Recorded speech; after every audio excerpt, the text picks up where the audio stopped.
امی اسے روکے پلیز، اسے اس طرح نہیں جانا چاہیے۔ امی مجھے معافی مانگنی نہیں آتی، اسے کہیں نا کہ مجھے معاف کر دے، اسے کہیں نا کہ مجھے چھوڑ کر نہ جائے۔ ان کے بھی آنسو رواں دواں تھے، ان سے بھی اس کی حالت دیکھی نہیں جاتی تھی۔ اسے روکے نا امی۔ اچانک سے گرنے کی آواز آئی، سب اس کی طرف دوڑ پڑے۔ کوئی اس کو اٹھائے، یہ تو بے ہوش پڑا ہے۔ اس کے ارد گرد مجمع جمع ہو چکا تھا، مجمع سے ہی آواز آئی تھی، پیچھے ہٹو سب، ایک رعبدار آواز گونجی، وہ اس کی طرف ہی آ رہی تھی۔ کسی کے پاس پانی ہے؟ سوال کیا گیا۔ جی میرے پاس ہے، جواب کے ساتھ ہی پانی پکڑا بھی دیا گیا۔ اس نے یہ پانی بے ہوش پڑے ارمغان پر انڈیل دیا۔ ارے یہ کیا کر رہی ہو؟ وہ اکھلانے لگا۔ شاباش، اب اٹھو، سر جنید کا لیکچر شروع ہونے والا ہے، اٹھ کر لو۔ وہ رعبدار انداز سے بولی۔ ایک تو سر جنید اور یہ ان کی چمچی، دونوں آرام سے سونے نہیں دیتے۔ وہ بیزار سے انداز میں گویا ہوا۔ آرام ہی نہیں بلکہ ہو بھی سکتا ہے، مگر گھر جا کر، یہاں نہیں، یہ یونیورسٹی ہے، گھر نہیں۔ وہ پھر سے بولی۔ اٹھتا ہوں، اب بس بھی کرو اپنا لیکچر، ابھی سر جنید کو بھی سننا ہے۔ وہ مزید بیزاری دکھانے لگا۔ اٹھو نہیں تو اور پانی لا کر تمہیں یہیں نہلا دوں گی، اس نے گویا دھمکی دی۔ اچھا اچھا چلتا ہوں، تم کہاں سکون کرنے دو گی؟ اس نے اٹھنے میں ہی عافیہ جانی، کیونکہ اس سے کچھ بعید نہ تھا کہ جو کہہ رہی تھی وہ کر بھی گزرتی۔ آہستہ آہستہ رش کم ہونے لگا، مگر وہ وہیں تھی۔ وہ اس کو دیکھ کر مسکرائی، وہ بھی مسکرا دیا تو وہ چل دی۔ ارمغان کہاں ہو؟ ارمنا کی آواز آئی۔ یہیں ہوں، ٹی وی لاؤنج میں، آ جاؤ۔ ارمغان نے وہیں سے آواز لگائی۔ تم نے میرے نوٹس لیے تھے، کہاں ہیں؟ ابھی تک واپس نہیں کیے تم نے؟ اس نے آتے ہی اس کی خبر لی۔ کون سے نوٹس؟ اس نے ڈرامائی انداز اپنایا۔ ارمغان، میرے سر شاہد والے نوٹس جو تم نے مجھ سے پرسوں لیے تھے، اب واپس کرو۔ اس نے اسے یاد دلانے کی کوشش کی۔ ارمنا ڈیئر، تمہیں پتہ ہے نا میری یادداشت تھوڑی کمزور ہے، اسے تقویت بخشنے کے لیے تمہیں کچھ کرنا پڑے گا۔ اس نے اسی انداز میں جواب دیا۔ بتاؤ کیا خدمت کر سکتی ہوں میں تمہاری؟ وہ بے بسی کی تصویر بنی اس کو دیکھ رہی تھی کہ اب کون سا نیا حکم نامہ جاری ہوتا ہے۔ اب آیا نہ ان پہاڑ کے نیچے، چلو جلدی سے کل کی اسائنمنٹ تیار کر کے دو مجھے۔ وہ مزے سے بولا۔ کیا تم نے پھر اسائنمنٹ نہیں بنائی؟ یا خدا، کب عقل آئے گی اس کو؟ وہ پچھتا رہی تھی اس وقت کو جب اس نے اس کو اپنے نوٹس دیے۔ اچھا بنا دوں گی، اب اس طرح کی عجیب و غریب شکلیں بنا کر مجھے نہ دیکھو، کبھی پہلے بھی بتا دیا کرو مجھے۔ وہ اس کو سمجھانے لگی۔ مجھے پتہ ہے کہ تم نے مجھے عین وقت پر بھی بنا دینے ہیں، تو پہلے کیا بتانا؟ اس نے گویا ناک سے مکھی اڑائی۔ اچھا کل یونیورسٹی جانے سے پہلے مجھ سے لے لینا، وہ بولی۔ اچھا جناب، جو حکم آپ کا۔ وہ سر کو خم دے کر بولا تو وہ ہنس دی۔ ارمغان احمد اپنے والدین کی پہلی اولاد تھا۔ اس کے والد شعبہ تدریس سے منسلک رہے اور اب ریٹائر ہو چکے تھے۔ اس کی ماں کا نام عنبر تھا، جو کہ ایک گھریلو خاتون تھیں۔ وہ بہت نفیس اور اچھی خاتون تھیں۔ ان کی تربیت کا ہی نتیجہ تھا کہ ارمغان احمد اپنی تمام تر شرارتوں کے باوجود ہر کسی کی عزت کرتا تھا۔ یہی وجہ تھی کہ وہ ہر دل عزیز بھی تھا۔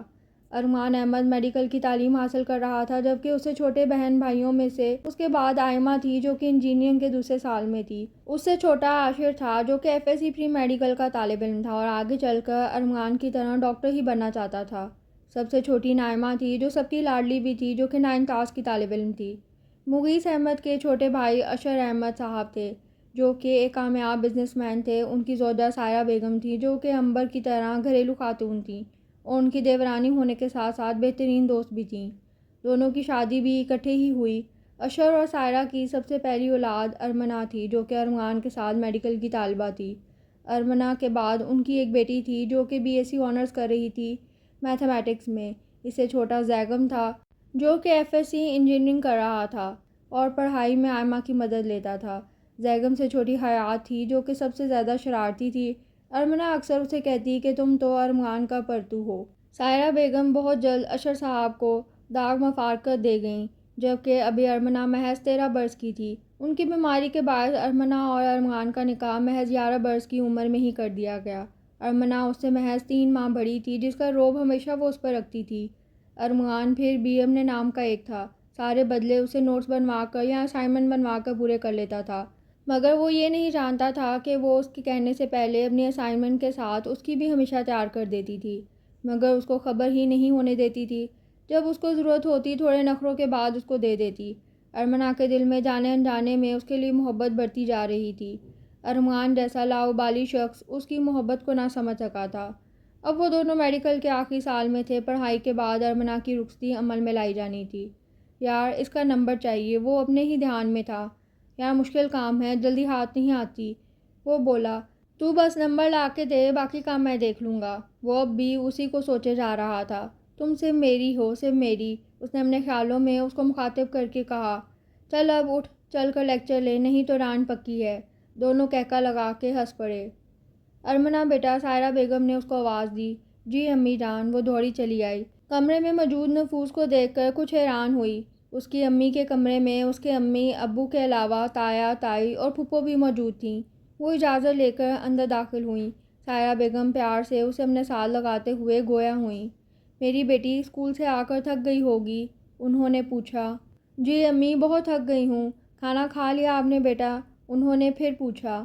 جی امی۔ میری بیٹی بہت سمجھدار ہے نا؟ جی امی، بہت۔ تو امی کی جان امی کی بات بھی مانے گی نا؟ انہوں نے بہت مان سے اسے سوال کیا۔ جی امی، آپ حکم تو کریں۔ وہ بھی پیار بھرے انداز میں ان کا مان بڑھانے لگی۔ آپ کو پتہ ہے نا کہ آپ کی امی جان بہت بیمار رہتی ہیں؟ اب کے بار اس کے بڑے ابو بولے۔ جی بڑے ابو، تو اپنی بیمار ماں کی یہ خواہش پوری کرو گی؟ وہ بولے۔ کیسی خواہش بڑے ابو؟ اس نے پوچھا۔ ہم سب چاہتے ہیں کہ تمہارا اور ارمغان کا نکاح کر دیا جائے۔ آپ کی امی کی خواہش ہے کہ وہ آپ کو ایک بار اپنی زندگی میں دلہن بنے دیکھنا چاہتی ہیں۔ وہ دکھی لہجے میں بولے۔ وہ تو ٹھیک ہے بڑے ابو، مگر میری امی کو کچھ نہیں ہوگا، وہ دکھی لہجے میں بولی۔ سب کی آنکھوں سے آنسو نکل پڑے۔ اسی شام وہ ارمنا اشر سے ارمنا ارمغان بن گئی۔ آگے قدرت کو کیا منظور تھا کوئی نہیں جانتا تھا۔ ارمنا جلدی تیار ہو جاؤ، ہم کھانا کھانے باہر جا رہے ہیں، وہ بولا۔ لیکن ارمغان، باہر تو اچھی خاصی گرمی ہے، میں تو نہیں جا رہی باہر۔ وہ بولی۔ میں نے کہہ دیا نا کہ ہم جا رہے ہیں تو جا رہے ہیں، وہ تہمکانہ انداز میں بولا۔ میں کہیں نہیں جا رہی، تم اپنے عجیب و غریب دوستوں کو لے جاؤ نا، میرا سر نہ کھاؤ۔ تمہیں پتہ ہے نا سر جنید نے کل اسائنمنٹ دیکھنی ہے، مجھے بنانے دو، جاؤ۔ وہ بھی اتنی جلدی کہاں ماننے والی تھی۔ تم چل رہی ہو کہ تم پہ پانی لا کر پھینکوں اور تمہیں اور تمہاری اسائنمنٹ دونوں کو دھو دوں؟ اسے اس دن کا غصہ اب بھی تھا۔ اچھا بابا، چل رہی ہوں، اب انتظار کرنا، آتی ہوں تیار ہو کر۔ ریسٹورنٹ میں پہنچ کر وہ دونوں وال کے ساتھ والے ٹیبل پر بیٹھ گئے۔ وال شیشے کی بنی تھی جسے باہر سے گزرتے لوگ نظر آ رہے تھے۔ اب بولو کیوں لائے ہو مجھے یہاں؟ اس نے پوچھا۔ ایک بہت اہم بات ہے، پہلے کھانا کھا لیں پھر بتاتا ہوں۔ یہ کہہ کر اس نے ویٹر کو بلا کر آرڈر لکھوایا اور باہر دیکھنے لگا۔ اب کیا میں تب تک تمہارا منہ دیکھوں گی؟ وہ بھڑکی۔ ارے اطمینان سے ٹھہرو تو صحیح، کچھ بتانا ہے تمہیں۔ لگتا ہے تمہارے بتانے کا ارادہ نہیں ہے، میں چلتی ہوں پھر۔ وہ اڑتے ہوئے باہر کی طرف چل دی۔ ارے رکو تو صحیح یار، وہ دیکھ کر سامنے۔ وہ دوڑ کر اس تک پہنچا اور اس کو پکڑ لیا۔ اپنا خیال رکھا کرو، اپنے لیے نہیں تو میری خاطر۔ اس نے اس کے کان میں سرگوشی کی۔ ارمنا اس کو دیکھ کر ہی رہ گئی۔ وہ آگے کو چل دی تو وہ اس کے پیچھے لپکا۔ ارمنا رکو یار، آ رہا ہوں میں۔ وہ آوازیں دیتا رہ گیا اور وہ ٹیکسی میں بیٹھ کر گھر کو چل دی۔ ارمان بھی اس کے پیچھے ہو لیا۔ یار ایک کام کہا تھا تم سے، وہ بھی نہیں ہو سکا تم سے۔ وہ بیزار سا بول رہا تھا۔ کیا کروں یار، اس تک پہنچنے کے لیے کسی لڑکی سے بات کرنی پڑنی ہے، اور تم تو جانتے ہو ہماری کلاس میں کوئی لڑکی بھی لڑکوں سے بات نہیں کرتی۔ یار اس کی کسی دوست کو ہی پکڑ لو۔ میرے بھائی یہ نیک کام تم خود کیوں نہیں انجام دے دیتے؟ وہ بھی اسی لہجے میں بولا۔ ٹھیک ہے، خود ہی کروں گا اور تمہیں شادی پر بھی نہیں بلاؤں گا۔ وہ تو جیسے ہواؤں میں اڑ رہا تھا۔ تم نہ بلانا، میں لڑکی والوں کی طرف سے آ جاؤں گا۔ وہ بھی اپنے نام کا ہی ایک تھا، کہاں باز آتا۔ جاؤ جاؤ، نہیں بات کرنی مجھے تم سے، وہ بولنے کے ساتھ اٹھ کھڑا ہوا۔ وہ ہونگ بنے اسے جاتے دیکھتا رہا۔ ارمنا بیٹا، کب ہے تمہارا آخری پیپر؟ تمہارے بڑے ابو آج شادی کی تاریخ لینے آ رہے ہیں، اس کے ابو نے اسے پوچھا جب وہ ابھی یونیورسٹی سے آئی تھی۔ ابو پرسوں آخری پیپر ہے، وہ بے دلی سے بولی، جس کو اشر صاحب سمجھ نہ سکے۔ پھر اگلے مہینے کی کوئی تاریخ رکھ لیتے ہیں، کیونکہ تبھی آپا بھی آ رہی ہیں پاکستان، انہوں نے اسے اطلاع دی۔ جی بہتر ہے، وہ کہہ کر چلی گئی۔ لو جی، میں نے تو اپنا کام کر دیا، اب آگے جو بھی کرنا ہے میرے بھائی تمہیں ہی کرنا ہے۔ وہ اپنا کام کر چکا تھا، اب آگے بات کس طرح بڑھانی تھی یہ اب اس کو خود سوچنا تھا۔ یہی سوچ کر وہ اٹھ کھڑا ہوا کہ آج یہ کام ہو ہی جائے۔ ابو مجھے آپ سے ایک بات کرنی تھی۔ وہ پریشانی میں ادھر ادھر دیکھ رہی تھی۔ کیا بات ہے بیٹا، میں ذرا مصروف ہوں۔ وہ واقعی مصروف تھے۔ ابو کیا شادی کی تاریخ بدل نہیں سکتی؟ وہ بولی۔ کیوں بیٹا، چند دن تو رہ گئے ہیں شادی میں، اب تو تقریباً سب کارڈ بھی بٹ چکے ہیں۔ ابو مجھے ابھی شادی نہیں کرنی، بلکہ مجھے ارمغان سے شادی ہی نہیں کرنی، پلیز ابو۔ وہ ان کی زرد پڑتی رنگت دے کر خوفزدہ ہو گئی۔ میں کیا اس کی وجہ جان سکتا ہوں ارمنا؟ وہ غصیلے لہجے میں بولے تو ارمنا کو اپنی جان نکلتی محسوس ہوئی۔ وہ جو اتنی ہمت جمع کر کے ان کے پاس آئی تھی اب نڈھال ہو رہی تھی۔ ابو وہ لب کاٹنے لگی۔ کیا وہ میں؟ بولو، جواب دو۔ انہیں مزید غصہ در آیا۔ ابو، میں کسی اور کو پسند کرتی ہوں، وہ تیزی سے بول پڑی۔ کیا؟ وہ بے یقینی سے اس کی طرف دیکھ رہے تھے۔ یہ ان کی پہلی اور سب سے لاڈلی بیٹی تھی اور شادی سے محض 10 دن پہلے شادی سے انکار کر رہی تھی، یہ کہہ کر کہ وہ کسی اور کو پسند کرتی ہے۔ ابو پلیز، میں صرف اسی سے شادی کروں گی۔ وہ بولی۔ کون ہے وہ منحوس جس نے ہمارے آنگن میں آگ لگائی ہے؟ بتاؤ مجھے۔ وہ غصے سے گر آئے۔ وہ ہمارا کلاس فیلو ہے، وہ ہکلائی۔ وہ ضبط چھوڑ بیٹھے تھے اور اپنی سب سے لاڈلی بیٹی پر ہاتھ اٹھا دیا۔ وہ کئی لمحے بے یقینی سے اپنے باپ کو دیکھتی رہی، وہ باپ جس نے کبھی اس سے سخت لہجے میں بات نہیں کی تھی۔ آج اس کے باپ نے اسے تھپڑ مارا۔ چلی جاؤ میرے سامنے سے، شادی تو تمہاری ارمان سے ہی ہوگی، چاہے جو بھی ہو جائے۔ وہ خاصے تپے ہوئے تھے۔ نہیں ہو سکتی ہماری شادی اب، وہ جیسے خود کلامی کر رہی ہو۔ کیوں نہیں ہو سکتی؟ ہوگی آج اور ابھی رخصت کرتا ہوں تمہیں میں۔ وہ اٹل لہجے میں بولے۔ نہیں ہو سکتی یہ شادی کیونکہ میں ارمان سے طلاق لے چکی ہوں۔ اس نے ان کے سر پر گویا بم پھوڑا۔ کیا؟ تم ہماری عزت کو پوری طرح سے تار تار کر چکی ہو، اس کا مطلب یہ ہے؟ وہ تڑپ کر بولے۔ آپ جو سمجھنا چاہیں سمجھیں، مگر حقیقت یہی ہے۔ اور ہاں، احمد کچھ روز تک اپنی فیملی کے ہمراہ میرا رشتہ لے کر آ رہے ہیں۔ وہ آج شاید ہر حد پھلانگنا چاہتی تھی۔ نہیں، اس سے تو میں مر کر بھی تمہاری شادی نہیں کروں گا۔ تمہاری شادی 10 دن سے پہلے ہی کروں گا، مگر کسی اور کے ساتھ۔ وہ گھبرائے۔ اچانک ان کو دل کی تکلیف محسوس ہوئی، وہ کرسی کا سہارا لینے لگے۔ ابو! ارمنہ چیخ کر ان کی طرف دوڑی، مگر حیات نے اسے روک دیا۔ آگے مت بڑھیے گا، ہم ابو کو سنبھال سکتے ہیں۔ وہ نہ جانے کب سے دروازے میں کھڑی اس کی اور اپنے باپ کی باتیں سن رہی تھی۔ اس نے ان کو پکڑ اور لا کر بیڈ پہ لٹایا۔ ارمنہ جلدی سے اپنا فرسٹ ایڈ باکس لے کر آئی۔ اب کی بار حیات نے کوئی مزاحمت نہ کی۔ انہیں فوراً ہسپتال لے جانا ہوگا۔ زیگم کو بلا لاؤ۔ حیات زیگم کو بلانے دوڑی۔ حیات کے جانے کے بعد وہ اپنے باپ کے پاس آئی۔ ابو اٹھے نہ پلیز، آپ جو کہیں گے وہی کروں گی۔ آپ جس سے کہیں گے شادی کروں گی۔ ابو اٹھے نہ، وہ رو دی۔ آپ ہی کیا ہوا ہے ابو کو؟ زیگم نے آتے ہی پوچھا۔ بھائی آپ ان سے کچھ مت پوچھیں، ابو کو لے کر چلیں، حیات غصے سے بولی۔ ابو کو ہارٹ اٹیک ہوا ہے، وہ بولی۔ آپ ہی ذمہ دار ہیں اس سب کی، یاد رکھیے گا ابو کو خدا نہ خواستہ کچھ ہوا تو آپ کو کبھی معاف نہیں کروں گی۔ وہ چل آئی۔ حیات کیا کہہ رہی ہو تم، اور کس لہجے میں آپ ہی سے بات کر رہی ہو؟ زیگم بھڑک اٹھا۔ میں اسی لہجے میں بات کر رہی ہوں جس لہجے میں یہ ابو سے بات کر رہی تھیں، وہ بولی۔ زیگم تم ابو کو لے کر چلو جلدی، ہمارے پاس وقت نہیں ہے، وہ بولی۔ وہ لوگ اسپتال پہنچے تو ڈاکٹر اسجد فوراً اس کیس کو دیکھنے پہنچ گئے۔ ارمنہ مسلسل رو رہی تھی اور دعا مانگے جا رہی تھی۔ آدھے گھنٹے بعد ایک نرس باہر آئی اور بولی، آپ میں سے زیگم کون ہے؟ زیگم آگے بڑھا اور بولا، جی میں ہوں، آپ کے والد آپ کو بلا رہے ہیں۔ وہ اس کے پیچھے پیچھے اندر چلا گیا۔ آپ ساتھ کیوں آئی ہیں؟ آپ کی وجہ سے ہی ابو کی حالت ہوئی ہے، چلی جائیں یہاں سے۔ حیات بھڑک اٹھی۔ آپ کو کس نے حق دیا کہ آپ ابو کے ساتھ یوں کریں؟ میں آپ کو کبھی معاف نہیں کروں گی۔ وہ رونے لگی۔ حیات میری جان، وہ کچھ بولنا چاہتی تھی مگر حیات نے اس کی بات کاٹ دی۔ نہیں سننی مجھے آپ کی کوئی بات، چلی جائیں یہاں سے آپ۔ وہ چل آئی۔ ارمنہ بے یقینی کی کیفیت سے دو چار اسے دیکھے گئی۔ جائیں، اب وہ باقاعدہ اس کو اٹھانے لگی۔ ارمنہ اٹھ کر دوسرے بینچ پر بیٹھ گئی، اس کے آنسوؤں میں روانی تھی۔ جب زیگم کمرے میں داخل ہوا تو اشر صاحب کے آنسو سے تر چہرے کو دیکھ کر اس کے ہوش اڑ گئے۔ زیگم کمرے سے باہر آیا تو ارمنہ دوڑ کر اس کے پاس گئی۔ زیگم کیا کہہ رہے ابو، وہ ٹھیک تو ہے نا؟ وہ پریشانی بھرے لہجے میں بولی۔ حیات تم گاڑی کے پاس چلو، ہم آتے ہیں، زیگم بولا۔ نہیں میں کہیں نہیں جا رہی، جو بات ہے میرے سامنے کریں۔ اس کا لہجہ اٹل تھا۔ آپ نے ابو سے کیا کہا تھا اور جو کچھ کہا ہے اس کا ہی یہ انجام ہے، وہ بہت ضبط سے بولا۔ اس کے آنسو رواں دواں تھے۔ کیوں کیا آپ نے یہ سب، کیوں؟ وہ سخت لہجے میں بولا۔ آپ کو پتہ ہے نا ابو آپ سے کتنا پیار کرتے ہیں، تو ان کے پیار کا یہ صلہ کیوں دیا آپ نے؟ وہ اس کے لہجے پہ حیران تھی۔ اب آپ کی اس حرکت کے بعد کون کرے گا شادی آپ سے، بولیں؟ وہ حیرانی سے اپنے چھوٹے بہن بھائی کو دیکھ رہی تھی۔ مجھے کچھ نہیں کہنا اپنی صفائی میں، ابو سے کہو مجھے جو سزا دینا چاہیں دے دیں، میں اف تک نہیں کروں گی۔ وہ بول کر وہاں رکی نہیں اور خاموشی سے بینچ پر جا کر بیٹھ گئی۔ یا اللہ میری مدد فرما، وہ دعائی انداز میں دھیرے سے بولی۔ زیگم حیات کو گھر چھوڑنے چلا گیا۔ وہ وہیں بیٹھ کر اپنے ٹوٹے خوابوں کو جوڑنے لگی۔ کیسے ہیں ابو، اور مجھے کیوں نہیں جگایا رات کو تم لوگوں نے؟ یہ مشل تھی جو جاگی تھی۔ زیگم نے اس کو تمام تر صورتحال سے آگاہ کیا۔ اس نے ٹھنڈی آہ بھری۔ آپ کو آپ ہی پر ذرا غصہ نہیں آیا؟ حیات نے پوچھا۔ حیات تم اپنے کمرے میں جاؤ، زیگم تم مجھے اسپتال لے کر چلو۔ وہ چل پڑی تو زیگم بھی اس کے پیچھے ہو لیا۔ اسپتال پہنچے تو اشر صاحب کو پرائیویٹ روم میں شفٹ کر دیا گیا تھا اور ارمنہ ان کے قریب کرسی پر بیٹھی تھی۔ ارمنا اٹھ کر باہر چلی گئی تو مشل بھی اس کے پیچھے لپکی۔ کیوں کر رہی ہو تم یہ سب؟ کیا مل رہا ہے تمہیں یہ سب کر کے؟ منع بھی کیا تھا تمہیں یہ سب مت کرو، نہیں باز آئی نا تم؟ ابو کی اس حالت کی ذمہ دار تم ہو، وہ بولی۔ میں تمہیں معاف نہیں کروں گی۔ تم نے سوچا اس سب کے بعد تمہارے ساتھ کیا ہوگا؟ وہ اسے آئینہ دکھا رہی تھی۔ مگر نہیں، تمہارے سر پہ تو ایک جنون سوار تھا نا، اب خوش ہو جاؤ۔ اس کے آنسو بے قابو ہو گئے، وہ اس کے کندھے پہ سر رکھ کر رونے لگی۔ کیوں کر رہی ہو یہ سب؟ مت تکلیف میں ڈالو کسی کو بھی ارمنا۔ وہ سسک اٹھی۔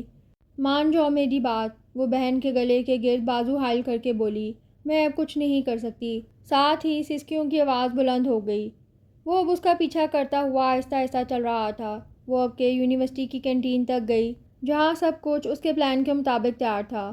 وہ بہت خوش تھا، آج اس کا کام ہو جانا تھا۔ وہ کچھ خریدنے کی غرض سے آگے بڑھی، پیسے دینے کی غرض سے کلچ ڈھونڈا تو وہ وہاں نہیں تھا۔ اب چیزیں خرید بھی چکی تھی، واپسی بھی ممکن نہیں تھی۔ بھائی میرا کلچ گم ہو گیا ہے، میں آپ کو کچھ دیر تک ادائیگی کرتی ہوں۔ یہ کہہ کر وہ آگے بڑھنے لگی تو وہ بولا، نہیں باجی آپ کو ابھی ادائیگی کرنی پڑے گی، نہیں تو چیزیں واپس کرو۔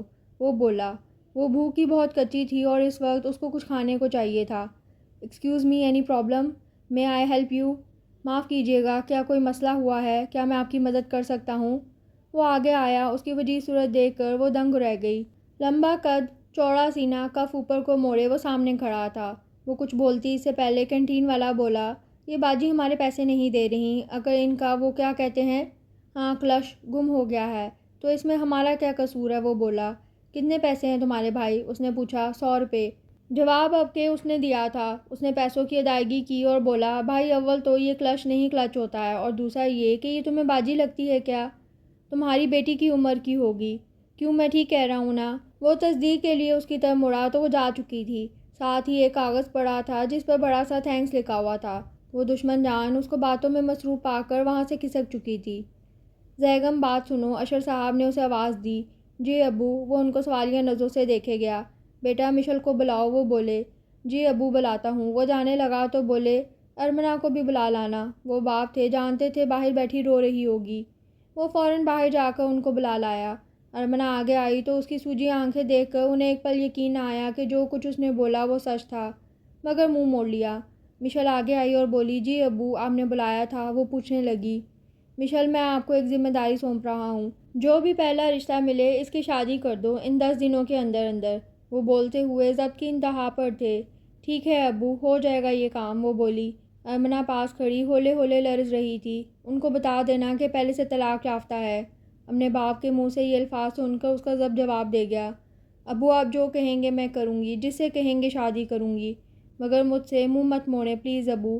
وہ ان کے بیڈ کے پاس کھڑی ہو گئی۔ مشل اور زیگم، اس کو یہاں سے لے جاؤ، وہ دھیمی آواز میں مگر سخت لہجے میں بولے۔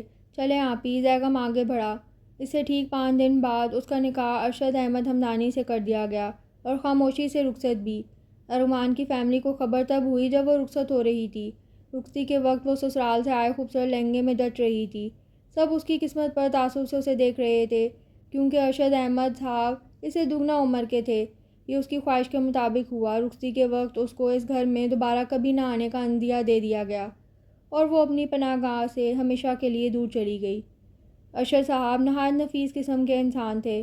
ان کے 3 بیٹے اور 2 بیٹیاں تھیں۔ سب سے بڑا بیٹا احمد شادی شدہ تھا اور اپنی بیوی اور بیٹی کے ساتھ الگ رہتا تھا۔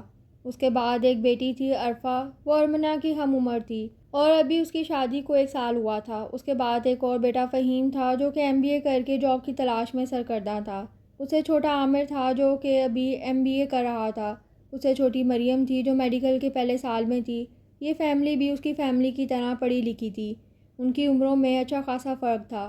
ارشد کے گھر والوں نے اس سب کے باوجود بھی اسے اتنا اچھا رسپانس دیا۔ اسے رسموں کے بعد اس کے کمرے میں پہنچا دیا گیا۔ وہ اس کمرے کی کشادگی اور وہاں کے مکین کی نفاست کو داد دیے بغیر نہ رہ سکی۔ وہ ابھی انہی سوچوں میں غرق تھی کہ ہلکے سے دروازہ کھٹکا اور اس نے اپنا گھونگھٹ درست کیا اور آنے والے کا انتظار کرنے لگی۔ وہ بیڈ کے قریب آ کر رکے اور اس پر بیٹھ گئے۔ السلام علیکم، وہ بولے۔ وعلیکم السلام، ارمنا نے جواب دیا۔ میں آپ سے صرف ایک بات کہنا چاہوں گا کہ مجھے آپ کی پچھلی زندگی سے کچھ سروکار نہیں۔ کیا ہوا، کیوں ہوا، کیسے ہوا؟ میں بس اپنی اور آپ کی آنے والی زندگی پرسکون دیکھنا چاہتا ہوں۔ اس سب کے لیے امید ہے آپ بھی میرا بھرپور ساتھ دیں گی اور مجھے مایوس نہیں کریں گی۔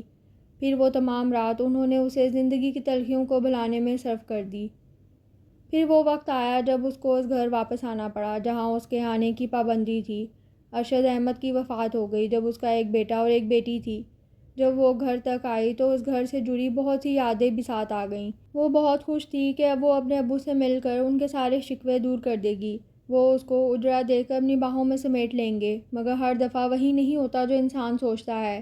اس نے دروازے پر دستک دی تو چوکیدار نے دروازہ کھولا اور اسے پوچھا کہ کون ہے وہ، کیونکہ اب چوکیدار بھی وہ نہیں تھا۔ اس نے جواباً کہا، مجھے اشر احمد صاحب سے ملنا ہے، ان سے کہو کہ آپ کی بڑی بیٹی ارمنہ آئی ہے۔ وہ آنسو پیتے بولی، بیٹی؟ مگر ان کی تو کوئی بیٹی اور ارمنہ نہیں۔ جاؤ بی بی جاؤ، وہ اب زندہ بھی نہیں ہے اور یہاں صرف ان کی چھوٹی بیٹی حیات بی بی رہتی ہیں۔ وہ بولتے ہوئے گیٹ بند کرنے لگا تو وہ بولی، بھائی پلیز حیات بی بی کو ہی میرا بتا کر بلا دو۔ اس کے کہنے پر چوکیدار اندر سے حیات کو بلا لایا۔ اتنے سالوں بعد اپنی چھوٹی بہن کو دیکھنے کی خوشی اس کے چہرے سے عیاں تھی۔ اب کس لیے آئی ہیں آپ یہاں؟ آپ ہمارے لیے مر گئیں اور ہم آپ کے لیے، چلی جائیں یہاں سے آپ۔ وہ بولتے ہوئے گیٹ اس کے منہ پر بند کرتی اندر چلی گئی۔ ماما یہ کون تھی؟ ارسل نے پوچھا۔ ارسل اس وقت محض 7 سال کا تھا۔ کوئی نہیں بیٹا، ہم جا رہے ہیں یہاں سے۔ ان کو لے کر ابھی آگے بڑھی تھی کہ سامنے آنے والے کو دیکھ کر اس کے پاؤں سے زمین نکل گئی۔ وہ آج اتنے سالوں بعد اس کے سامنے تھا۔ وہ ارمنہ کو ساتھ لے تو آیا تھا مگر یہ نہیں جانتا تھا کہ اس کی بیوی کو ارمنہ کا یہاں رہنا برداشت نہ ہوگا۔ ہوتا بھی کیوں، وہ ارمغان کی پہلی بیوی رہ چکی تھی، چاہے محض نکاح میں ہی رہی۔ ارمنہ اس کی شکر گزار تھی کہ اس نے اسے اپنے گھر میں پناہ دی۔ میرب کو مفت کی نوکرانی دستیاب ہو گئی تھی۔ ارمنہ سارا دن گھر کے کام کاج دیکھتی تھی اور رات میں چند گھنٹے اسے آرام کے میسر ہوتے۔ صبح فجر کی نماز کے وقت اٹھتی اور نماز پڑھ کر وہ کام کرنے لگتی۔ صفائی، ناشتہ بنانا، ناشتے کے برتن دھونا، دوپہر کا کھانا بنانا، کھانے کے برتن دھونا، سب کے کپڑے دھونا، استری کرنا، شام کی چائے، رات کا کھانا، رات کے برتن، آٹا گوندنا، غرض یہ ہر چھوٹے سے چھوٹا بڑے سے بڑا کام اس سے لیا جاتا۔ وہ کولوں کے بیل کی طرح کام میں جٹی رہتی۔ اس کے بچے بھی ارمغان کے بچوں کے ساتھ اسکول جاتے اور واپس آتے۔ ان کو لانے لے جانے کی ذمہ داری میرب خود پوری کر رہی تھی۔ اس کا بس نہ چلتا تھا ورنہ ارمنہ کے بچے کبھی اسکول سے نہ پڑھتے جہاں اس کے بچے پڑھ رہے تھے۔ ارمغان کی امی ابھی حیات تھیں اور وہ یہ سب دیکھ کر ہر لمحہ کڑتی رہتی تھی کہ ان کی لاڈلی کے ساتھ یہ سب کیا ہو رہا ہے۔ وہ کیا منہ دکھائے گی بروز محشر اس کی ماں کو کہ اسے اپنے گھر میں ایک لمحہ بھی سکون کا نہ دے سکی میں، مگر کچھ نہ کر سکتی تھیں۔ انہی دنوں ارمغان کی امی کی خواہش پر ارسل اور آیت کا نکاح طے ہوا، کیونکہ وہ اپنی پوتی کو دلہن بنا دیکھنا چاہتی تھیں اور ارمنہ کی بھی یہی خواہش تھی۔ کسی کو کیا معلوم تھا کہ اپنی آخری خواہش پوری کروا رہی تھی۔ پھر ایک دن ایسا واقعہ ہوا جس کا کسی نے کبھی سوچا بھی نہ تھا۔ ارمغان نے خود اپنے ہاتھوں سے ارمنہ کو اس کے بچوں سمیت محض 4 ماہ بعد گھر سے باہر نکال دیا۔ وجہ اس کی بیوی کی لگائی ہوئی آگ تھی جس نے سب کو اپنی لپیٹ میں لے لیا۔ اس نے الزام لگایا کہ ارمنہ نے میرا قیمتی سیٹ چوری کر لیا ہے۔ ارمغان جو پہلے ہی کچھ پریشان تھا، اس نے طیش میں آ کر ارمنہ کو گھر سے نکال باہر کیا، بغیر یہ سوچے کہ وہ اتنی رات گئے 2 چھوٹے بچوں کے ساتھ کہاں جائے گی۔ اس کی طبیعت بھی ٹھیک نہ تھی۔ وہاں سے چند قدم ہی چلے تھے کہ ارمنہ چکرا کر گر پڑی۔ ارسل گھر کی طرف دوڑا اور بے قراری سے دروازہ پیٹنے لگا۔ انکل پلیز دروازہ کھولیں، امی کو نہ جانے کیا ہو گیا ہے۔ وہ پریشانی میں بار بار دروازہ کھٹکھٹا رہا تھا۔ اندر سے ارمغان نے جب اس کی آواز سنی تو فوراً باہر کو لپکا اور اسے لے کر ہسپتال پہنچا، جہاں پر اسے فوراً داخل کر لیا گیا۔ فیمیل ڈاکٹر ڈیوٹی میں موجود تھیں۔ ارمغان نے انہیں ارمنہ کو دیکھنے کا کہا۔ ان کا آپریٹ ہوگا، نہیں تو ان کے ساتھ ساتھ بچی کی بھی جان خطرے میں ہوگی، وہ بولی۔ ارمغان نے فوراً فارم فل کر کے دستخط کر دیے۔ کچھ آدھے گھنٹے بعد خوشی کے ساتھ ساتھ غم کی خبر ملی کہ ارمنہ تو وفات پا گئی، مگر اس کی بیٹی ہوئی تھی۔ خوشی اور غم کی ملی جلی کیفیت تھی۔ ارمنہ کی ڈیڈ باڈی لے کر ارمغان اپنے گھر آ گیا۔ ارسل نے ارمنہ کی ڈائری سے نمبر دے کر ان کے بہن بھائیوں کو بھی بلوا لیا اور میت کو کاندھا دیا۔ آج ارمغان کو بہت کچھ یاد آیا، ہر وہ دن جب ارمنہ نے اس کے منہ سے نکلتے ہی ہر بات پوری کی۔ وہ دن جب ارمنہ نے اس پر پانی پھینکا، پانی دینے والا کوئی اور نہیں میرب ہی تھی۔ ارمغان کی محبت اس کو پریشان کرنے کو ہی تو اس نے بے ہوش ہونے کا ڈرامہ کیا، جس کا فلاپ سین ارمنہ نے آ کے کیا۔ وہ جان گئی تھی کہ وہ یہ سب ڈرامے کر رہا ہے۔ پھر جب وہ اس کو ریسٹورانٹ کھانے پر لے کر گیا تو وہ اس کو میرب سے اپنی محبت کی بات بتانا چاہتا تھا، مگر اس دوران اسے ارمنہ کے پیچھے جاتے جاتے اچانک میرب نظر آئی، جس کے بالکل پاس ایک گاڑی آ کر اس کو کچلنے والی تھی۔ ارمان نے اسے اپنی طرف کھینچ کر بچایا جبکہ ارمنا یہ منظر دور کھڑے دیکھ رہی تھی۔ اس دن کے بعد اس نے ارمان سے ملنا اور بات کرنا چھوڑ دیا۔ وہ بلاتا تو ہوں ہاں میں جواب دے دیتی۔ پھر ارمنا کی رخصتی کی بات چل نکلی۔ ارمنا بہت خوش تھی کہ اب وہ ہمیشہ کے لیے اس کے پاس چلی جائے گی، مگر قسمت کہ وہ خوشی بھی چند لمحوں کی مہمان نکلی۔ آخری پریکٹیکل سے ایک رات قبل ارمنا کے لیے ارمان کا فون آیا جس نے اس کی ساری خوشیاں تباہ کر دیں۔ السلام علیکم ارمنا، ارمان کی آواز آئی۔ ہاں ارمان بولو، اس نے پوچھا۔ ارمنا تم سب جانتے ہوئے بھی کیسے مجھ سے شادی کر سکتی ہو؟ اس کا انداز بہت عجیب تھا۔ کیا مطلب ہے تمہارا ارمان؟ ہمارا نکاح بچپن میں ہوا تھا اور یہ طے ہوا تھا کہ پڑھائی مکمل ہونے کے بعد رخصتی ہوگی۔ وہ بولی، کون سا نکاح؟ میں کسی ایسے نکاح کو نہیں مانتا، اور ایک بات اپنے دماغ میں بٹھا لو، میں تم سے شادی نہیں کروں گا اور تمہاری شادی بہت اچھی جگہ کرواؤں گا۔ اپنی کلاس کا احمد تم سے شادی کرنا چاہتا ہے اور وہ رشتے کے لیے اپنے ماں باپ کو بھیج رہا ہے، اس نے بول کر جھٹ سے فون بند کر دیا۔ وہ کافی دیر گم سم کھڑی رہی، پھر اس نے مشل کو سب بتا دیا۔ اس کی بھی وہی کیفیت تھی جو ارمنا کی تھی۔ پھر اس کے بہت منع کرنے کے باوجود اس نے اشر صاحب سے بات کی۔ جب وہ ان کے پاس گئی تو وہ بزنس میں خسارے کے باعث بے تحاشا پریشان تھے۔ اس نے جب یہ سب ان کے گوش گزار کیا تو وہ یہ سب برداشت نہ کر سکے اور ان کا ہارٹ فیل ہو گیا۔ اس دن حیات کے دل میں اس کے لیے نفرت کا بیج بویا گیا جو کہ 8 برس بعد ایک تناور درخت بن چکا تھا۔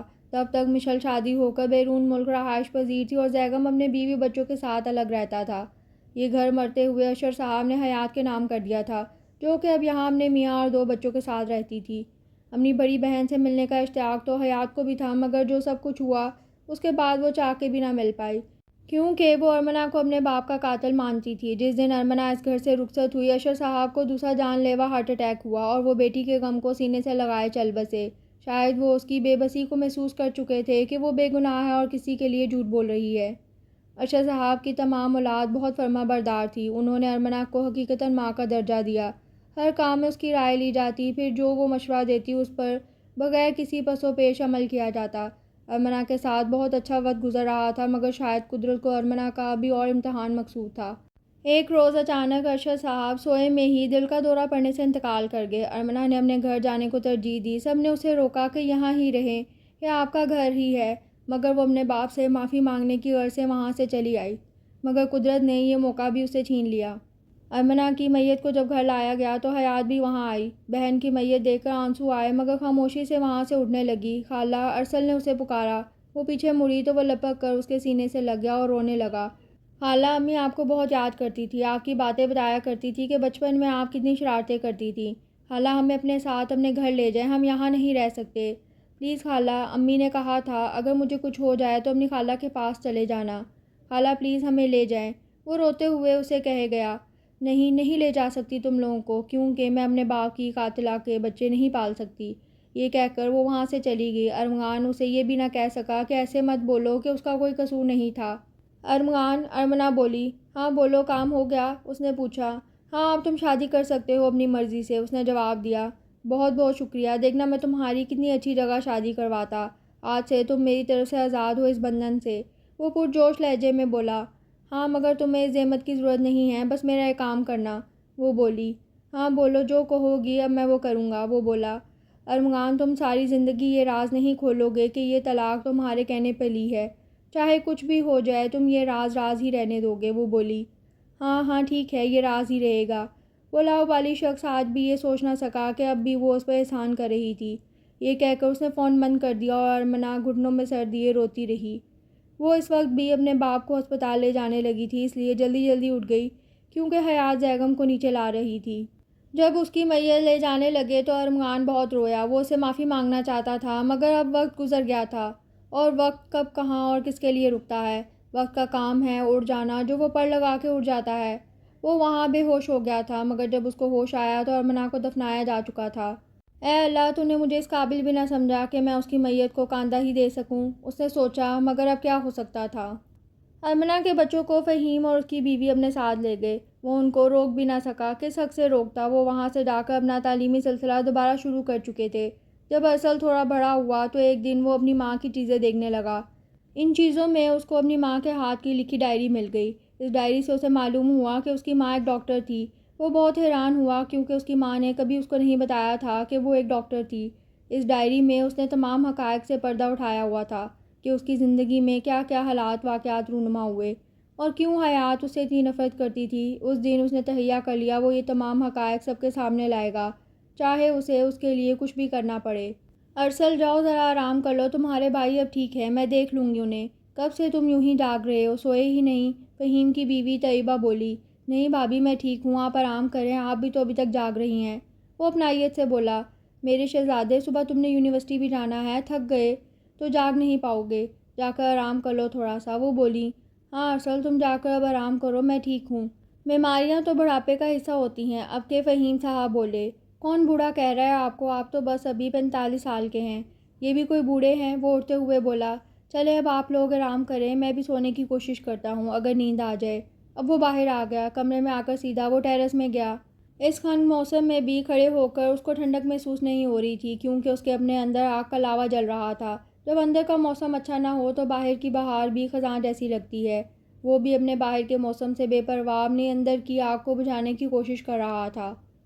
ارسل ارسل اٹھ جاؤ، یونیورسٹی نہیں جانا، بھابھی کب سے نیچے ناشتے پر تمہارا انتظار کر رہی ہیں اور تم ہو کہ اٹھ ہی نہیں رہے۔ اب کہ الوینا نے اس کا کمبل کھینچ کر اتارا، مگر بے سود۔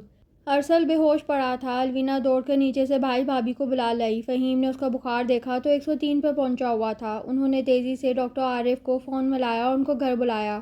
اس نے کسی بات کی بہت زیادہ ٹینشن لی ہے جس کی وجہ سے اس کی یہ حالت ہوئی ہے، ڈاکٹر عارف نے بتایا، مگر ایسی کوئی بات بھی نہیں ہوئی کہ وہ اس طرح کی حالت میں آئے۔ طیبہ بولی۔ بھابھی آج امی کی برسی ہے، الوینا بولی۔ اتنے سال گزرنے کے بعد بھی جب الوینا کی برسی ہوتی اس کی یہی حالت ہو جاتی تھی۔ وہ حد سے زیادہ حساس ہو گیا تھا۔ میں اس کے لیے کھچڑی بناتی ہوں، تم کالج کے لیے تیار ہو جاؤ، تمہارے بھیا تمہیں چھوڑ آئیں گے، وہ پیار بھرے لہجے میں بولی۔ وہ اٹھ کر تیار ہونے چلی گئی۔ واپسی پر گھر میں قرآن خوانی کروائی گئی اور اس میں محلے دار اور گھر والے شامل تھے، جبکہ ارمینا اور ارسل کے خاندان میں سے کوئی شامل نہ تھا۔ ان 12 سالوں میں ہمیشہ یوں ہی ہوتا آیا تھا، نہ کوئی یہاں سے وہاں گیا، نہ ہی کوئی وہاں سے آیا۔ اگلے دن جو ہی ارسل یونیورسٹی پہنچا وہ دوڑ کر اس کے پاس آئی، مگر ارسل اس کی طرف دیکھے بغیر آگے بڑھ گیا۔ یہ اس کے لیے پریشان کن بات تھی، کیونکہ آج سے پہلے کبھی ایسا نہیں ہوا تھا۔ ارسل کیا ہوا؟ تم کل یونی بھی نہیں آئے اور آج آئے تو یہاں آ گئے، میری طرف دیکھا بھی نہیں، تمہیں میری پریشانی کا کوئی اندازہ نہیں ہے، وہ پریشان کن لہجے میں بولی۔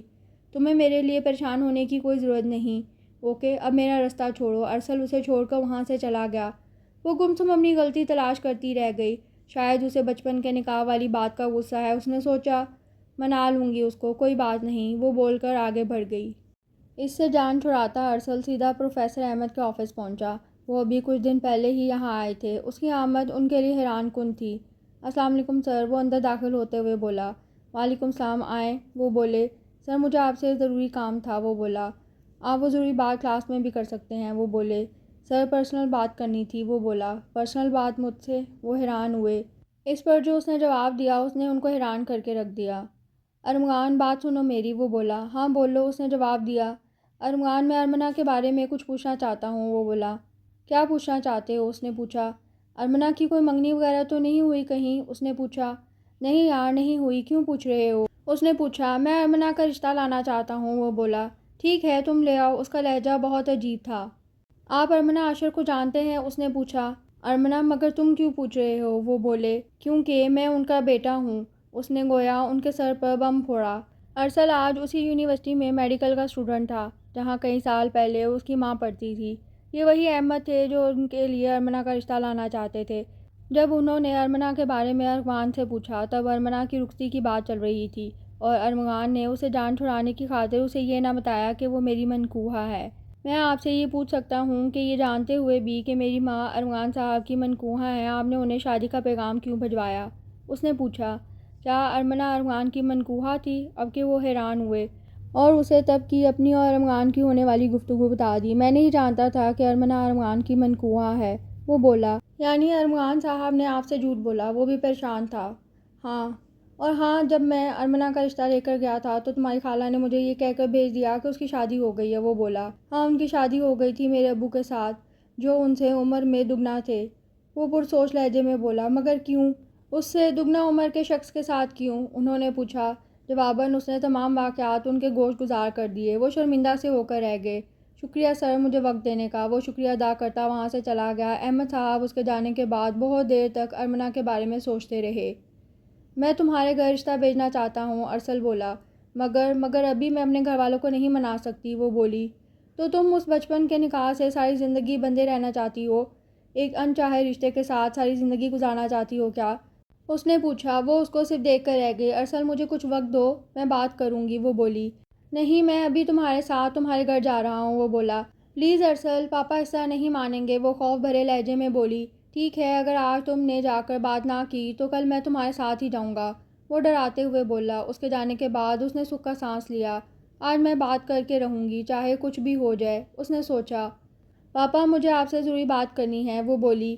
جی پاپا کی جان، بولیں، وہ مان بھرے لہجے میں بولے۔ پاپا پہلے وعدہ کریں آپ ناراض نہیں ہوں گے، وہ بولی۔ پہلے کبھی ناراض ہوا ہوں اپنی جان سے جو اب ناراض ہوں گا؟ وہ اس کو پیار سے بولے۔ پاپا وعدہ نا، وہ بولی۔ پاپا کی جان وعدہ، وہ بولے۔ پاپا میں کسی اور سے شادی کرنا چاہتی ہوں، وہ بولی، مگر ان کے چہرے کے تاثرات دیکھ کر فوراً بولی، پاپا وہ بہت اچھا لڑکا ہے اور ہمیں تو یہ بھی معلوم نہیں کہ وہ لوگ کہاں ہیں، میں اس رشتے سے کب تک جڑی رہوں گی، وہ بولی۔ اس کا نام کیا ہے؟ انہوں نے پوچھا۔ احمد، اس نے جواب دیا۔ اس نام پر وہ چونک گیا۔ ارسل تم کیا چاہتے ہو اب؟ جاوید بولا۔ میں اب سب سے بدلہ لینا چاہتا ہوں، اپنی اور اپنی ماں کی بربادی کا، اس نے جواب دیا۔ ارسل میری بات سنو، اس سب کا فائدہ کیا؟ تمہاری امی واپس تو نہیں آ جائیں گی نا؟ اس نے پوچھا۔ نہیں آئیں گی، مگر ان کی روح کو سکون تو ملے گا نا، اس نے جواب دیا۔ جاوید اس کو دیکھ کر رہ گیا۔ اس کا کچھ نہیں ہو سکتا، اس نے سوچا۔ پاپا احمد بہت اچھا ہے، مجھے بہت خوش رکھے گا، پلیز پاپا، وہ بولی۔ اس سے بولو گھر آئے، وہ ضبط کیے بولے۔ تھینک یو پاپا، وہ پرجوش لہجے میں بولی۔ آپ جانتے ہیں کہ اس کا نکاح ہوا تھا بچپن میں، چاہے میری مرضی کے خلاف تھا، مگر نکاح پر نکاح جائز نہیں، آپ یہ سب تو نہ کریں، ان کی بیگم بولیں۔ میں اپنی بیٹی کو دکھ نہیں دینا چاہتا، وہ جسے شادی کرنا چاہتی ہے اسی سے شادی کرواؤں گا، اس کی خلا کا کیس دائر کروا لیں گے، وہ پرسوچ لہجے میں بولے۔ پاپا تم سے ملنا چاہتے ہیں، وہ اسے دیکھتے ہی اس کے پاس آ گئی۔ ان کو بتایا کہ میرے ماں باپ نہیں ہیں، میں خود ہی آؤں گا، اس نے پوچھا۔ انہوں نے کچھ نہیں پوچھا، انہوں نے بس کہا کہ تم گھر آؤ، اس نے اسے بتایا۔ ٹھیک ہے، میں آج ہی یونی سے واپسی پر تمہارے گھر آؤں گا، اس نے اپنا فیصلہ سنایا۔ السلام علیکم ارغوان صاحب، وہ وہاں پہنچ گیا تھا۔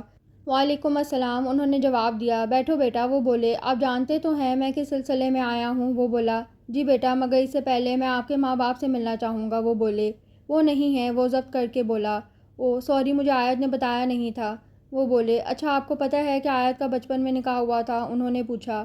جی جانتا ہوں، مجھے اس پر کوئی اعتراض نہیں، شادی سے پہلے ہم کھلا لے لیں گے، ویسے بھی بچپن کے نکاح کی کیا اہمیت ہوتی ہے؟ اس کا لہجہ بہت عجیب تھا۔ ہاں مگر نکاح تو نکاح ہوتا ہے نا، میرب بولی۔ ہاں مگر کچھ لوگ اس کو اہم نہیں سمجھتے، وہ بولا۔ چلو ہم باہر لان میں بیٹھ کر باتیں کرتے ہیں، وہ بولے۔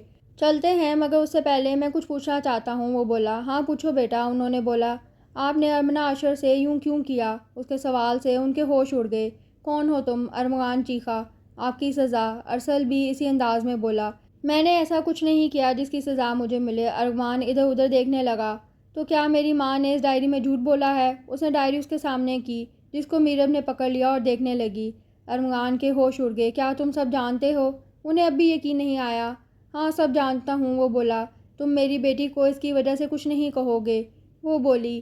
کیوں، کیا میری ماں کسی کی بیٹی نہیں تھی؟ اس سے سوال داغا۔ لیکن میری بیٹی کا کیا قصور ہے؟ وہ تو تم سے محبت کرتی ہے، اس نے کمزور سی دلیل دی۔ میری ماں نے بھی آپ سے محبت کی تھی نا، اس کے پاس جواب تیار تھا۔ میں نے اس کو خود پر الزام لینے کو تو نہیں کہا تھا، یہ اس نے خود کیا تھا، ارمغان بولا۔ انہوں نے یہ سب آپ کی محبت میں کیا، یہ الزام خود پر صرف آپ کی محبت میں لیا، اس نے جواب دیا۔ مگر میری بیٹی کا کوئی قصور نہیں، اس کو سزا مت دو، اس نے اس کے آگے ہاتھ جوڑ دیے۔ کیوں نہ دوں؟ میں نہ تو اس کو اپنے پاس رکھوں گا، نہ ہی طلاق دوں گا، ساری زندگی یوں ہی لٹکی رہے گی وہ تلخی سے بولا۔ یہ سب کیا ہو رہا ہے اور کون ہے یہ ارمان بھائی؟ حیات نہ جانے کب وہاں آئی۔ خالہ پہچانا نہیں آپ نے مجھے؟ او آپ کیسے پہچانیں گی؟ آپ کی آنکھوں کے سامنے تو آپ کے ارمان بھائی ہی بہت اچھے ہیں۔ ارسل اس کی طرف مڑا۔ ارسل تم یہاں؟ اس نے اسے فوراً پہچان لیا۔ ہاں خالہ، میں ہی وہ بد نصیب ہوں جو بچپن میں ہی اپنے ماں باپ سے محروم ہو گیا، ننیال سے بھی محروم ہوا۔ یہ تو اچھا تھا کہ میرے بڑے بہن بھائی بہت اچھے تھے، انہوں نے مجھے اور میری بہنوں کو سنبھالا، اسے جواب دیا۔ یہ سب کہنے کا کیا مقصد ہے تمہارا اور کیوں آئے ہو یہاں؟ اس نے پوچھا۔ خالہ آج میں حقیقت بتانے آیا ہوں، ان کی حقیقت، ان دونوں میاں بیوی کی حقیقت، اس نے جواب دیا۔ کیسی حقیقت؟ اس نے پوچھا۔ وہی حقیقت جس کو آپ نہیں جانتی، ارسل نے جواب دیا۔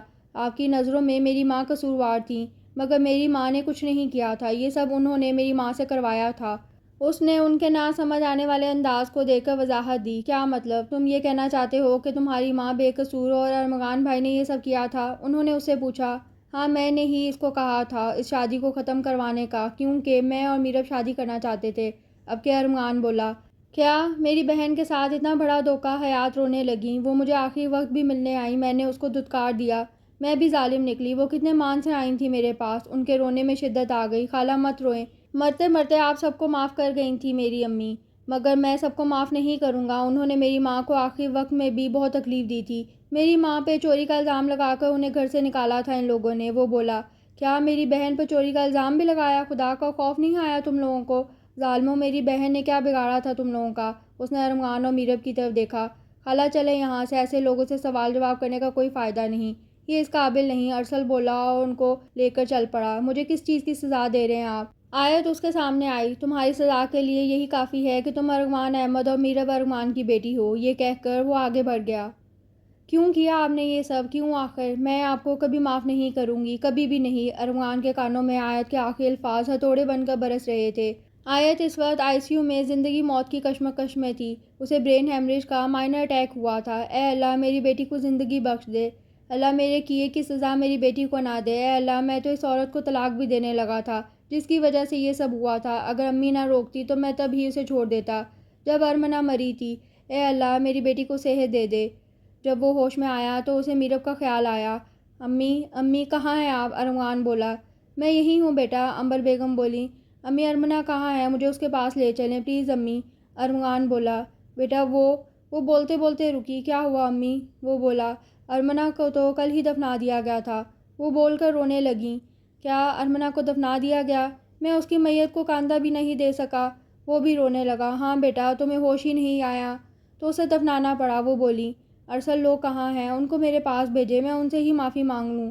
وہ بولا۔ ان لوگوں کو ان کے بھائی فہیم لے گیا اپنے ساتھ، انہوں نے اسے اطلاع دی، یعنی میں ہمیشہ کے لیے ہی ان سے محروم ہو گیا۔ وہ بولا۔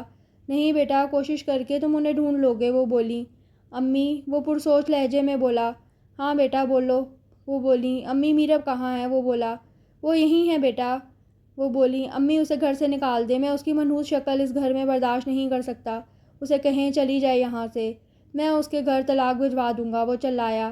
ارمغان، پلیز یوں نہ کریں، میں نے کیا کیا ہے؟ مجھے کس بات کی سزا دے رہے ہو؟ میرب بولی۔ میں نے تمہاری ہی وجہ سے ارمنہ کو طلاق دی اور تمہاری ہی وجہ سے اسے گھر سے نکالا، وہ بولا۔ ارمغان، وہ تمہاری غلطی تھی، اب میں تمہیں دوبارہ وہی غلطی نہیں دہرانے دوں گی، عنبر بیگم بولی۔ امی، آپ کچھ نہیں جانتی، آپ کو نہیں معلوم، اس کے کہنے پر ہی میں نے ارمنہ کو طلاق دی اور اس کو اس حال تک پہنچایا، وہ بولا۔ ارمغان، میرب مجھے سب بتا چکی ہے، وہ اپنے کیے پہ نادم ہے، میں تمہیں اب وہ غلطی نہیں کرنے دوں گی جو تم نے ارمنہ کے معاملے میں کی، وہ بولی۔ ٹھیک ہے، آپ کے کہنے پر اس کو طلاق نہیں دے رہا، مگر اس کو کوئی خوشی نہیں دے سکوں گا، یہ کہہ کر وہ باہر چلا گیا۔ تم ارسل کو کیوں نہیں بلا لیتے؟ میرب بیگم بولی۔ وہ نہیں آئے گا، ارمغان بولا۔ کوشش کرنے میں کیا حرج ہے، میرب بولی۔ وہ نہ آیا تو میرا دل ٹوٹ جائے گا میرب، وہ بولے۔ ہم سب نے جو اس کا دل توڑا، اس کے سامنے یہ بہت چھوٹا ہے ارمغان، وہ بولی۔ میں کیسے اسے کہوں کہ ارسل میری بیٹی مر رہی ہے، اس کو آ کے بچا لو، وہ کیوں کر مجھ جیسے شخص کی بات مانے گا؟ ارمغان کی آواز بھر گئی۔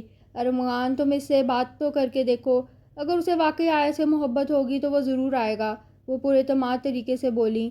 اور اگر محبت نہ ہوئی تو؟ اس نے اپنا شک ظاہر کیا۔ ارمغان، نکاح کا رشتہ اتنا مضبوط ہوتا ہے کہ دو دشمنوں کے دلوں میں بھی محبت ڈال دیتا ہے۔ کیا تمہیں ارمنہ سے محبت نہیں تھی؟ وہ بولی۔ ہاں تھی، جس کو تمہاری خوبصورتی نے مانت کر دیا، وہ ماضی میں ڈوب کر بولا۔ السلام علیکم، ارسل صاحب بات کر رہے ہیں؟ ایک زنانہ آواز آئی۔ جی، میں ارسل ہی بات کر رہا ہوں۔ آپ کون؟ وہ بولا۔ جی، میں الائڈ ہاسپٹل سے بات کر رہی ہوں، آپ کی وائف ہمارے پاس ایڈمٹ ہیں، آپ پلیز جلدی سے یہاں آ جائیں، ریسیپشنسٹ بولی۔ میری وائف؟ وہ حیران ہوا۔ جی، آپ کی وائف، ان کو برین ہیمریج ہوا ہے، ان کی کنڈیشن بہت سیریس ہے اور بے ہوشی میں مسلسل آپ کو ہی بلا رہی ہیں، ہم نے آپ کا نمبر ان کے والدین سے لیا ہے، وہ بولی۔ Brain haemorrhage? اوکے فائن، میں ابھی آ رہا ہوں، آپ پلیز بتائیں آن ڈیوٹی کون سے ڈاکٹر ہیں، وہ جلدی سے بولا۔ ڈاکٹر احمد طاہر ہیں، وہ بولی۔ ٹھیک ہے، آپ ان کو میرا بتائیں کہ میں ارسل ارشد ہوں، وہ مجھے جانتے ہیں، اور کہیں کہ میری وائف کا خاص خیال رکھا جائے، میں کچھ دیر میں آتا ہوں، وہ بول کر وہاں سے فوراً اٹھا۔ وہ نیچے آیا تو طیبہ بیگم اسے کہیں جاتا دیکھ کر حیران ہوئیں، کیونکہ آج سنڈے تھا، وہ سنڈے ان لوگوں کے ساتھ ہی گزارتا تھا، کہیں نہیں جاتا تھا۔ ارسل کہاں جا رہے ہو؟ اسے طیبہ بیگم کی آواز آئی تو وہ مڑا۔ بھابھی آیت کو برین ہیمریج ہوا ہے، مجھے جانا ہوگا، اس کو میری ضرورت ہے اس وقت۔ وہ جلدی سے بولا۔ وہ رات ہی ان کو تمام بات بتا چکا تھا اور حیات بھی ان لوگوں سے مل گئی تھی۔ مگر ارسل رکو، اپنے بھیا کو تو آ لینے دو، ان کے ساتھ جانا۔ وہ بولی۔ نہیں بھابھی، اس وقت نہیں، میں ان کو تنگ نہیں کر سکتا۔ وہ بولا۔ اچھا ٹھہرو، میں بھی تمہارے ساتھ چلتی ہوں۔ وہ بول کر اٹھی اور تیار ہو کر کچھ پیسے بھی ساتھ پکڑ لیے کہ کہیں ضرورت ہی نہ پڑ جائے۔ جب وہ ہسپتال پہنچے تو ارسل سیدھا ریسیپشن کی طرف گیا۔ ایکسکیوز می، وہ بولا تو ریسیپشن پر موجود لڑکی نے اسے سر اٹھا کر دیکھا۔ جی کہیے، میں آپ کی کیا خدمت کر سکتی ہوں؟ وہ بولی۔ مس آیت ارمغان کس روم میں ہے؟ اس نے پوچھا۔ جی میں ابھی دیکھتی ہوں۔ وہ بولی۔ کچھ دیر بعد سر اٹھائے بغیر بولی۔ یہاں اسلام کی کوئی پیشنٹ نہیں ہے، آپ دیکھیں انہیں برین ہیمریج ہوا ہے، وہ اسی ہاسپٹل میں ایڈمٹ ہے، مجھے یہیں سے کال آئی تھی۔ وہ پریشانی سے بولا۔ یہاں مس آیت ارسل ہیں؟ وہ بولی۔ جی انہی کا پوچھ رہا ہوں، پلیز ان کا روم نمبر بتا دیں۔ اس سے خوشگوار حیرت ہوئی۔ جی ان کا نمبر 30 ہے۔ وہ بولی۔ تھینکس۔ وہ کہہ کر آگے بڑھا۔ طیبہ بیگم اس کے پیچھے چل دیں۔ وہ ابھی تک نہیں آیا، آپ اس کو خود کال کرتے تو وہ آ جاتا، آپ پلیز اس کو کال کریں۔ میرب بولی۔ تمہیں یقین نہیں؟ وہ لڑکی کہہ کر تو گئی ہے کہ وہ آ رہا ہے۔ وہ بولے۔ جب تک وہ نہیں آئے گا مجھے سکون نہیں ملے گا۔ وہ بولی۔ تم صبر کرو، اللہ ہماری بیٹی کو صحت دے گا۔ وہ بولا۔ جب وہ سیڑھیاں چڑھ کر اوپر آیا تو اس نے ان دونوں کو وہاں بیٹھے دیکھا تو آگے بڑھا۔ ابھی وہ ان کے قریب پہنچا ہی تھا کہ ڈاکٹر احمر وہاں سے باہر نکلے۔ وہ ان کے قریب آیا۔ احمر بھائی، آیت کیسی ہے؟ وہ ٹھیک تو ہے نا؟ وہ بولا۔ ارسل بھابھی ٹھیک ہیں، تم پریشان نہ ہو، وہ اس وقت گولیوں کے زیر اثر سو رہی ہیں۔ وہ بولے۔ بھائی میں اس کے پاس جا سکتا ہوں کیا؟ وہ بولا۔ ہاں تم جاؤ، مگر زیادہ بات چیت نہ کرنا۔ وہ اس کا کندھا تھپک کر آگے بڑھ گئے۔ اسے دروازے کی کھڑکی سے دیکھا۔ وہ اس کو اس حالت میں دیکھ کر بہت نادم ہوا۔ وہ تمام رات بھی نہیں سو سکا تھا، اسے اس کی روتی آنکھیں بار بار اس کے سامنے آ رہی تھیں۔ تمہاری اس حالت میں میرا قصور نہیں ہے آیت، میں تمہیں اس حال تک نہیں پہنچانا چاہتا تھا۔ وہ سوچے گیا۔ اگر میری آیت کو کچھ ہوا تو میں آپ کو کبھی معاف نہیں کروں گا، کبھی بھی نہیں۔ یہ بولتے ہوئے اس کی آواز نم ہو گئی۔ ارمغان اٹھ کر اس کے پاس گیا اور اس کو سینے سے لگا لیا۔ میری آیت کو کچھ نہیں ہوگا انکل۔ وہ بولا۔ ہاں کچھ نہیں ہوگا، جس کے پاس تم جیسا انسان ہو اس کو کبھی کچھ نہیں ہو سکتا ارسل۔ ان کی آواز بھی بھر آئی۔ وہ ان کے ساتھ لگ کر رو دیا۔ وہ اس کے پاس کمرے میں گیا۔ طیبہ بیگم، میرب اور ارمغان کے پاس باہر ہی ٹھہر گئیں۔ آیت اٹھو نہ، دیکھو میں تمہارا ارسل تمہارے پاس آیا۔ وہ اس کے قریب جا کر دھیرے سے بولا۔ دیکھو میں آ گیا ہوں نا، اب تمہیں کچھ نہیں ہوگا۔ وہ آنسوں سے تر لہجے میں بولا۔ دیکھو میں تم سے معافی مانگنے آیا ہوں۔ وہ بولا۔ مجھے معاف کر دو، اپنے ارسل کو معاف کر دو۔ وہ بولا۔ میں نے آنٹی انکل کو بھی معاف کر دیا ہے اور اپنی بدتمیزی پہ معافی بھی مانگ لی ہے۔ اٹھو نا آیت۔ وہ ابھی چپ ہی ہوا تھا کہ وہ ہلکا سا کھسمسائی۔ آیت تم ٹھیک ہو نا؟ وہ اس کو چیک کرنے لگ گیا۔ ارسل؟ وہ دھیرے سے بولی۔ جی آیت تمہارا ارسل تمہارے پاس ہی ہے، کہیں نہیں گیا۔ وہ آگے ہو کر بولا۔ ارسل مجھے معاف کر دیں۔ وہ بولی۔ نہیں آیت تم مجھے معاف کر دو، غلطی سراسر میری ہے، مجھے تمہارے ساتھ یہ سب نہیں کرنا چاہیے تھا۔ وہ شرمندگی سے بولا۔ آپ مجھے کبھی چھوڑ کر تو نہیں جائیں گے نا؟ اس نے پوچھا۔ نہیں کبھی بھی نہیں۔ وہ بولا۔ اگر کبھی چھوڑنے کا سوچا تو میں مر جاؤں گی ارسل۔ وہ بولی۔ آج تم نے مرنے کی بات کی ہے، آئندہ کبھی مت کرنا۔ وہ محبت بھرے لہجے میں بولا۔ کچھ چیک اپ کے بعد اسے اسپتال سے ڈسچارج کر دیا گیا۔ اب ارسل باقاعدہ ان کے گھر جاتا، خود اس کو دوا دیتا، یونیورسٹی لانے لے جانے کی ذمہ داری خود بخود اس نے لے لی تھی۔ وہ اس کا ہر طرح سے خیال رکھ رہا تھا۔ آخری سیمسٹر تھا، اس کے بعد آیت کی رخصتی عمل میں لائی جانی تھی۔ ارسل آج تم دونوں جلدی یونیورسٹی سے آ جانا، طیبہ بیگم اس کو جاتے دیکھ کر بولی۔ ابھی اس نے آیت کو پک کرنا تھا۔ کیوں بھابھی؟ وہ بولا۔ بھئی آج تم لوگوں کی شادی کی تاریخ طے کرنی ہے۔ انہوں نے اس کو خوشخبری سنائی۔ واقعی بھابھی؟ پھر تو آج کا آئس کریم کا پلان کینسل، میرے پیسے بچ گئے۔ وہ پرجوش لہجے میں بولا۔ کوئی پلان کینسل نہیں، اس کو آئس کریم کھلانی ہے تم نے، اوکے؟